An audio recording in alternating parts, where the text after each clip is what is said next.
इंतहा हो गई इंतज़ार की, एक बार फिर से वादे पे मारे गए टरू वाले सब्सक्राइबर्स। जिज्जी ने बोला था बहुत ज़रूरी करनी है बात, क्योंकि ये बात अगर हमारे मन में रह कर दब गई तो ये जज्बात मैं दोबारा कब्बो न बोल पाऊँगी, और आप लोगन के दिल जिगर किडनी तक पहुँचाना बहुत ही ज़्यादा ज़रूरी।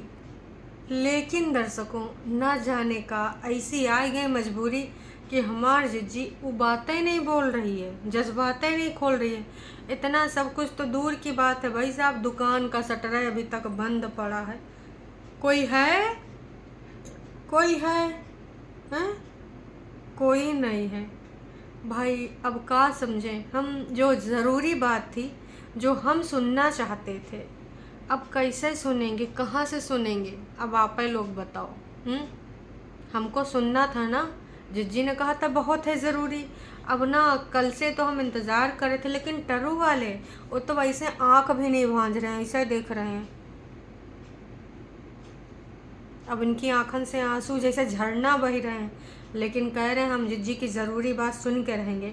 वैसे हमारे देश में जब कभी भी आप सबको पता है ना दर्शकों, इतनी बेकरारी से लॉकडाउन में हम लोग मन की बात का मोदी जी के इंतज़ार करते थे कि कोरोना जैसी भीषण बीमारी से लड़ने के लिए मोदी जी और का पैतरा बनाएंगे, कैसे हम सब लोगन का मन बहलाएंगे। कब वो टठिया बजाने के लिए, तो कब वो दीपक जलाने के लिए, कब वो घंटा बजाने के लिए बोलते थे समय समय पे। हम सब लोग बिल्कुल आय का इंतज़ार करते थे कि आज जो मोदी जी बोलेंगे वही करेंगे हैं। तो वैसे जिज्जी के मन की बात की प्रतीक्षा कर रहे थे टरू वाले। लेकिन भाई अब जिज्जी वादे की पक्की नहीं है, जिज्जी वादा खिलाफ़ी हरदम कर जाती हैं। फिर से एक बार वादा खिलाफ़ी हो गई। अब इंतज़ार करते करते भैया चलो कल का दिन बीता, मतलब कल की रात बीती, क्योंकि शाम के टाइम जिज्जी ने वादा किया था। और उसके बाद फिर भाई दिन बीता। अब दिन पूरा बीता, शाम बीती। अक्सर ये लोग शाम को करते हैं। अब तो भाई साहब लगभग 9 बज चुका है। अब अहियों तक नहीं आवा, अभी तक 10:30 बज जाएगा। अब कहीं 11 बजे तो विस्फोटक बल्लेबाजी नहीं करेंगी। कहा कि आधे से ज़्यादा परेशान है कि जिज्जी की मन की बात काहे नहीं आई। तो इसके पीछे हो सकते हैं बहुत सारे राज। अब ये मन की बात जो रिलेटेड है, हमें लग रहा है कि हमारे कागजी जिज्जा जी से रिलेटेड है, क्योंकि भाई कागजी जिज्जा जी ने बहुत सारी अपनी मन की बात बोल दी है लगातार। जिज्जी के जो सपोर्टर्स चैनल हैं, जो जिज्जा जी के घर में एकदम बेड के नीचे, तकिया के नीचे, अलमारी के पीछे हर जगह रहते हैं, और जिज्जी ने कौन कौन सा सामान खरीदा, इन सब जो सपोर्टर चैनल हैं इन सबको एक एक सामान, यहाँ तक कि जूता चप्पल का भी है ज्ञान कि ये जिज्जी ने खरीदा था, या कटोरिया जिज्जी ने खरीदा था, अपने पैसे से खरीदा था। तो भाई कुछ लोग ना लगातार बार बार जिज्जा से कह रहे थे ना स्पीटा सामान यूज कर रहा, बेशरम आदमी सामान नहीं दे रहा है।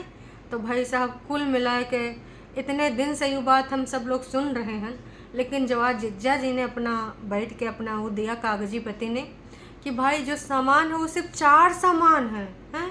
जब हमने सुना तो हमने कहा लो जी, और 4 सामान जो है तो भाई वो उसी इनकम से लिया गवा है जो इनकम दोनों ने मिलकर कमाई। मतलब भाई ब्लॉगिंग में तो भाई पूरा परिवार आता था, जिज्जा जी के घर का भाई पूरा ताना बाना दिखाया जाता था। अब अगर इस हिसाब से जो सोचो, वैसे तो एक फैमिली है ना जी, हैं? हस्बैंड वाइफ में अपना अपना थोड़े होता है भाई साहब।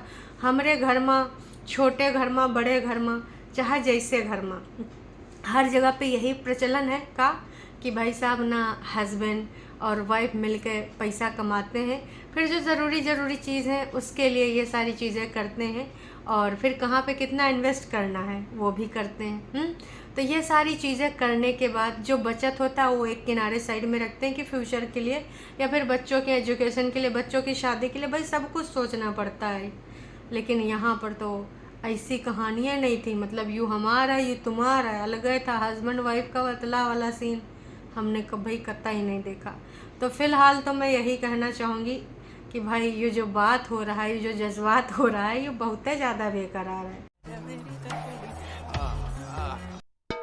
तो उस हिसाब से तो अगर हस्बैंड और वाइफ ना अगर मिलकर ख़रीदे हैं तो दोनों का हुआ। अब जो सामान है काट कर ले जाना चाहिए, लेकिन ना कागजी जिज्जा ने सोचा कि भाई साहब ये कौनो तरह से सामान जाए, हम दूसर का सामान ले लेंगे, नहीं होगा तो हम बिना सामान के, बिना डाइनिंग टेबल के ज़मीन में बैठ कर खा लेंगे। वैसे भी डाइनिंग टेबल में बैठ कर कौन खाते हैं। और बाकी का भी जो उन सामान है वो हम सब दे देंगे, कहा कि हमको ना अब और नहीं सुनना। तो भाई अब सामान अगर टरू वाले जो ले जाना चाहें वही ले जाएं, हाँ, या तो फिर भाई जो चैनल से बोला जा रहा है वही ले जाना चाहते हैं, या फिर अगर जिज्जी अपने भाई भतीजे किसी को भेजना चाहते हैं तो वो ले जाएं। जिज्जे ने पहले ने बोल दिया है, अब अगर जिज्जा पहले दिए जाएगा तो कहेंगे ना स्पीटा देखो अभी कोर्ट कचहरी का फैसला नहीं है, वही पहले सामान टिका रहा है, मतलब वो ले नहीं जाना चाह रहा ये षड्यंत्रकारी इंसान। तो भाई चट्ट भी मेरी पट्टे भी मेरी, मतलब अगर वो बंदा भी सामान निकाल के बाहर रख दे कि आओ ले जाओ, तो कहेंगे देखो घर से निकाल रहा, पहले बीबी की निकाली, सब सामान भी निकाल दे। अब भाई फैसला आवे के बाद, जैसा कि हमारे जज्जी ने बोला है कि कोर्ट कचहरी का जो फैसला आएगा उसके बाद ही हम उसके हिसाब से चलेंगे, प्रोसीजर से चलेंगे। अब वो सारी चीज़ें ऐसे नहीं हो सकती, बोला है ना ये सारी चीज़ें। तो भाई अब सामान को लेकर फाइनली जिज्जा जी ने बोल दिया, यहाँ तक कि भाई साहब ये कितनी छोटी बात है, आप और या हमारे घर में औकात में रहो। ग्रॉसरी का सामान, खाने पीने का सामान, सब्जी दाल भाजी, मतलब यार इसका कौन हिसाब किताब रखता है। भाई बहुत ही निम्न फैमिली से हूँ मैं, जहाँ मेरा जन्म हुआ है, गांव की फैमिली है ना। तो भाई साहब हर तरह के दिन देखे हैं, लेकिन अगर घर में कोई सामान ले आता था तो दूसरा उससे हिसाब किताब नहीं मांगता था, कभी कोई ले आया कभी कोई ले आया है। लेकिन भाई इसका भी कि मैं सामान लाता था, मैं लाता था, ये आदमी सामान तक नहीं लाता था। भाई कितनी छोटी सोच है। मतलब ये दर्शाता है कि अगर आपके पास बहुत सारा पैसा है तो भी ना भाई आप पैसा चाहे जितने कमा लो, लेकिन ना अगर आपके पास घर के बेसिक्स चीज़ें, दिमाग, दिल मतलब भाई साहब अब ज़्यादा पैसा अगर आपके पास है तो आप अच्छा, ज़रूरी नहीं कि अच्छे इंसान भी हो, अच्छी मानसिकता भी हो। यहाँ गरीब से गरीब इंसान जो डेली कमाता है, डेली खाता है, वो भी इतनी छोटी सोच नहीं रखता है। एक रिक्शा चालक जो भाई डेली कमाता है, एक दिहाड़ी मजदूर जो डेली कमाता है ना, फिर डेली कमाए के फिर लाता है, अपना पेट पूजा करता है। घर के भाई बंधु को सामान ले आते हैं, कोई कुछ ले आता है, सब अपना डेली वाला काम करते, डेली कमाते, डेली खाते।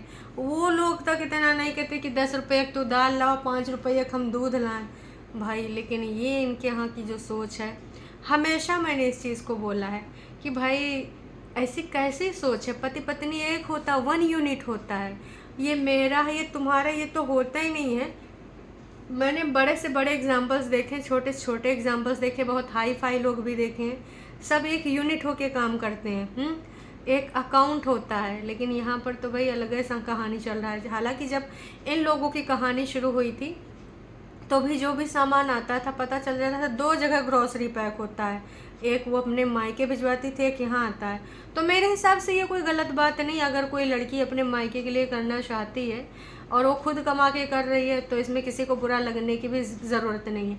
और कागजी पति ने एक चीज़ और बोली थी कि जैसे एक आप अनपढ़ बीवी, अनपढ़ नहीं, आई एम सॉरी मैं यहाँ पर गलत हूँ, मतलब कमाऊ बीवी से तुम शादी ना करो, जो कम नहीं कमाएगी तो भाई वो ऐसे इल्ज़ामात नहीं लगा पाएगी। तो भाई मैं तुमसे यही कहना चाहूँगी, अगर आपके साथ भाई बैड एक्सपीरियंस है, मैं समझ सकती हूँ कि समय समय पे आप किसी को जो टिप्स देते रहते हो, जैसे कि विगत दिनों में आपने किसी को टिप्स दी थी कि शादी करना तो पासे पासे करना, कबो कोर्ट कचहरी पुलिस थाना वाला हुआ तो एक कोर्ट पड़े। तो मैं ये कहना चाहूँगी कि भाई आपका एक्सपीरियंस थोड़ा बैड है, इसका मतलब ये नहीं है। आज की जो टाइम है, आज का जो ये सिचुएशन चल रहा है, इसमें अगर हस्बैंड वाइफ दोनों मिलकर नहीं कमाएंगे ना, हर कोई गवर्नमेंट जॉब वाला भी नहीं होता है, और अगर गवर्नमेंट जॉब भी है तो भी हस्बैंड वाइफ को दोनों को कमाना पड़ता है अच्छे फ्यूचर के लिए, अच्छे अपने बच्चे का अच्छा फ्यूचर, उसका अच्छा एजुकेशन, है ना भाई। एक के चलाने से गाड़ी नहीं चल पाती है। हम समझ रहे हैं कि आपका दिमाग वहीं पे आके ठप होएगा, कहा कि आपका कोर्ट कचहरी पुलिस थाना पर ऐसे आप बाकी लोगों को टिप्स ना दीजिए, ये गलत टिप्स है भाई साहब। अब ठीक है आपको थोड़ा इस तरह का साइड इफेक्टेड पीस मिला तो भाई अब उनकी सोच नहीं बदल पाए, या फिर वो आपके साथ सोच मैच नहीं कर पाए, आप दोनों का जो भी लोचा है, पर बाकी लोगों को ऐसे टिप्स ना दीजिए। बाकी लोगों की मजबूरी हो सकती है। अब बहुत देखो, कितने % लोग जो प्राइवेट जॉब करते हैं, अगर वो सिंगल कमाएंगे, बीवी नहीं कमाएगी, तो भाई साहब अकेले कैसे बोझ उठाएंगे। इसलिए दोनों का कमाना ज़रूरी है, उनकी सोच अच्छी होनी ज़रूरी है, और फैमिली को, अपनी फैमिली को 1 यूनिट समझना ज़रूरी है। अब ये थोड़ी ना होता है कि भाई हम फलाने अलग सोच के हैं, धमाके अलग सोच के, बीवी कह रही है, मेरा पति कह रहा है, मेरा है बच्चा, फिर बच्चा बच्चे के बारे में, बच्चा तो पैदा होते नहीं कमाएगा, तो फिर का पति पत्नी कहेंगे थोड़ा मैं लगाऊंगी थोड़ा तुम लगाओगे, फिर ये फैमिली कैसी भाई साहब हैं। तो मैं 100 की सीधी बात, नक्को बकवास। जिज्जा जी आपकी ये टिप्स बिल्कुल भी अच्छी नहीं है, यूथ को ऐसी टिप्स ना ही दिया करिए। आपका बैड एक्सपीरियंस हम समझ सकते हैं, लेकिन इस प्रकार की टिप्स का हम बिल्कुल भी समर्थन नहीं करते हैं। जहाँ पे आप गलत हो वहाँ पे वो गलत हो, ठीक है। तो भाई अब हमारी जिज्जी का युग कब आएगा, कैसे आएगा मन की बात, अब अभी तक भी नहीं आया है ना। इंतज़ार करने की हद हो गई है। अब कितना देर लगेगा, और कल तक आएगा, परसों तक आएगा, या फिर भाई बिग बॉस के द्वारा। समझ रहे हैं बिग बॉस, हमारे बिग बॉस कौन है मैं आपको बताना चाहूँगी।